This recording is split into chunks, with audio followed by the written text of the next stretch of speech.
Ang mabuting balita ng Panginoon ayon kay San Juan. Papuri sa iyo, Panginoon. Noong panahong iyon, dumating si Jesus sa isang bayan sa Samaria na tinatawag na Sicar. Malapit sa bukid na ibinigay ni Jacob sa kanyang anak na si Jose. Dito matatagpuan ang balon ni Jacob. Umupo si Jesus sa tabi nito, sapagkat siya'y napagod sa paglalakbay. Halos katanghali ang tapat na noon.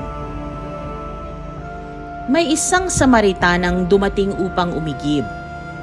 Sinabi ni Jesus sa kanya, "Maaari bang makiinom?" Wala noon ang kanyang mga alagad, sapagkat bumili ng pagkain sa bayan. Sinabi sa kanya ng Samaritana, "Kayo'y Hudyo, at Samaritana ako.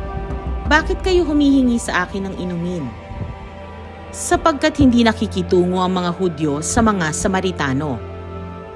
Sumagot si Jesus, "Kung alam lamang ninyo kung ano ang ipinagkakaloob ng Diyos at kung sino itong humihingi sa inyo ng inumin, marahil ay kayo ang hihingi sa Kanya at kayo na may bibigyan niya ng tubig na nagbibigay buhay." "Ginoo," wika ng babae, "malalim ang balong ito at wala man lamang kayong panalok. Saan kayo kukuha ng tubig na nagbibigay buhay? Higit pa ba kayo kaysa aming ninunong si Jacob na nagbigay sa amin ng balong ito? Uminom siya rito, pati ang kanyang mga anak at ang kanyang mga hayop."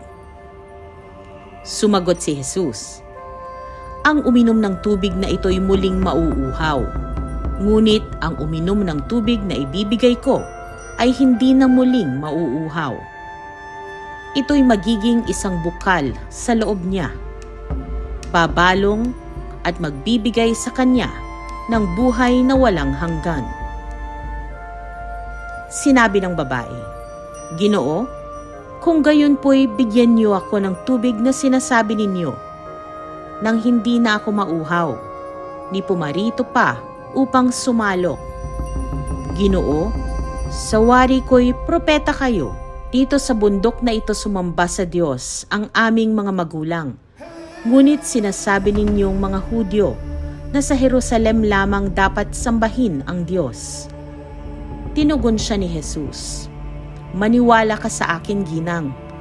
Dumarating na ang panahon na sasambahin ninyo ang Ama, hindi lamang sa bundok na ito o sa Jerusalem. Hindi ninyo nakikilala ang inyong sinasamba, ngunit nakikilala namin ang aming sinasamba, sapagkat ang kaligtasan ay galing sa mga Hudyo. Ngunit dumarating na ang panahon, ngayon na nga, na ang mga tunay na sumasamba sa Ama ay sasamba sa Kanya sa Espiritu at sa katotohanan, sapagkat ito ang hinahanap ng Ama sa mga sumasamba sa Kanya. Ang Diyos ay Espiritu, kaya dapat siya'y sambahin sa Espiritu at sa katotohanan." Sinabi ng babae, "Nalalaman ko pong paririto ang Mesiyas, ang tinatawag na Kristo.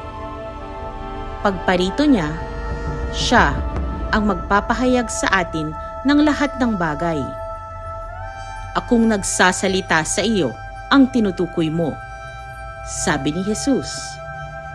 Kaya't paglapit ng mga Samaritano kay Jesus, hiniling nila na tumigil muna siya roon at nanatili siya roon ng 2 araw. At marami pang sumampalataya nang mapakinggan siya. Sinabi nila sa babae, "Nananampalataya kami ngayon, hindi na dahil sa sinabi mo, kundi dahil sa narinig namin sa Kanya. Nakilala naming siya nga ang tagapagligtas ng sanlibutan." Ang mabuting balita ng Panginoon. Pinupuri ka namin, Panginoong Hesukristo.